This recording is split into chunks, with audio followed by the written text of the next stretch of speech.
Hello friends. তো SSC এমটিএসে আসা লাভ পদ্ধতি থেকে তিনটি খুব গুরুত্বপূর্ণ অঙ্ক নিয়ে চলে এসেছি। চলো আমরা এক এক করে সলভ করি। তো প্রথম যে অঙ্কটা আছে, একজন মানুষ একটি নির্দিষ্ট মূল্যে একটি জিনিস বিক্রি করে 30% লাভ করে। যদি সে এটা দ্বিগুণ দামে বিক্রি করে তাহলে লাভের হার কত হবে? তো প্রথমে আমরা ক্রয় মূল্যটা আমরা 100 ধরে নেব। তাহলে ক্রয় মূল্য বলতে আমরা সিপি সিপি হয়ে যাবে আমাদের 100, বলেছে 30% লাভে যাবে, তাহলে বিক্রয় মূল্য হবে, বিক্রয় মূল্যে এসপি হবে আমাদের 30%, মানে 130% মানে 130।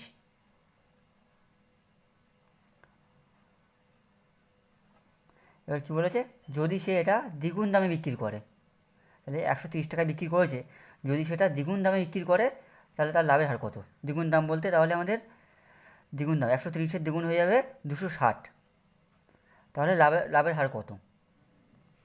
তাহলে ক্রয় মূল্য হচ্ছে 100 টাকা আর বিক্রি করেছে কত? 260 টাকা। তাহলে আমরা প্রথমে লাভের হারটা আমরা উপরে রাখবো, তারপরে ক্রয় মূল্যটা নিচে রাখবো, দিয়ে 100 দিয়ে গুণ করে দেবো, তাহলে আমাদের অ্যান্সার বেরিয়ে যাবে। তাহলে 100 থেকে 260 থেকে 100 বাদ দিলে হয়ে যাবে আমাদের 160। এটাই আমাদের লাভ। আমাদের ক্রয় মূল্য হয়ে যাবে 100 এবং আমরা শতকরার জন্য 100 দিয়ে আমরা গুণ করব।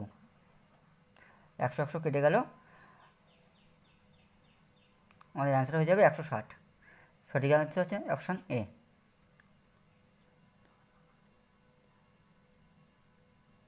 চলে আসি পরেরটায়।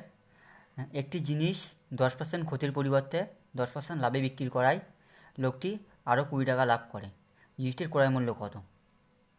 তো যখন এরকম বলবে, একটা ক্ষতি এবং একটা লাভ বলবে, তখন আমরা দুটোকে যোগ করে দেবো তখন। আর যদি দুটোই ক্ষতি বলে তখন বিয়োগ করব, আর দুটোই লাভ বললে তখনও বিয়োগ করবো আমরা। তাহলে এখানে একটা ক্ষতি একটা লাভ বলেছে, তাহলে আমরা এটাকে যোগ করব।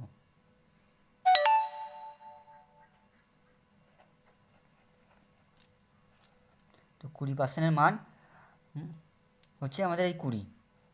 তাহলে এখানে ক্রয় মূল্য বলছে, 100%-এর মান বার করলে আমাদের ক্রয় মূল্যটা বার হয়।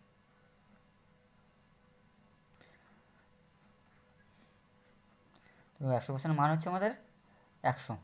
সঠিক অ্যান্সার হয়ে যাবে অপশান বি।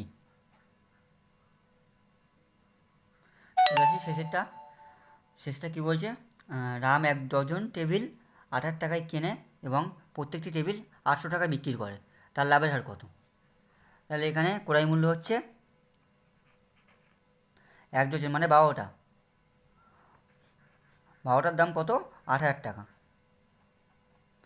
আর কী বলেছে এখানে, প্রত্যেকটি টেবিল 800 টাকা, তাহলে এসপি আমাদের হয়ে যাবে একটি টেবিল 800 টাকা। তাহলে 12টা টেবিল যেহেতু 8000 টাকা বলেছে, তাহলে আমরা 12টা টেবিলের বিক্রয় মূল্য আমরা বের করে নেবো। তাহলে একটি টেবিল 800 টাকা, 12টা টেবিলের দাম হচ্ছে 12 গুণ 800, 8000, 9600। তাহলে লাভের হার কত? তাহলে আমাদের ক্রয় মূল্য হচ্ছে 8000, আমাদের বিক্রি হয়েছে 9600, তাহলে আমাদের লাভ হচ্ছে 1600। যেটা লাভ হবে সেটা আমাদের উপরে রাখবো আমরা, আর ক্রয় মূল্যটা হবে আমাদের নিচে, ইন্টু শতকরার জন্য 100।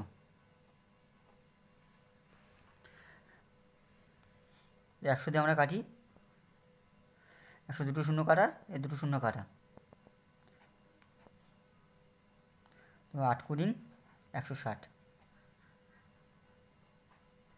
সঠিক অ্যান্সার আমাদের অপশান সি। তো অঙ্কগুলি ভালো লাগলে সবাই একটু চ্যানেলটিকে সাবস্ক্রাইব করে দিও।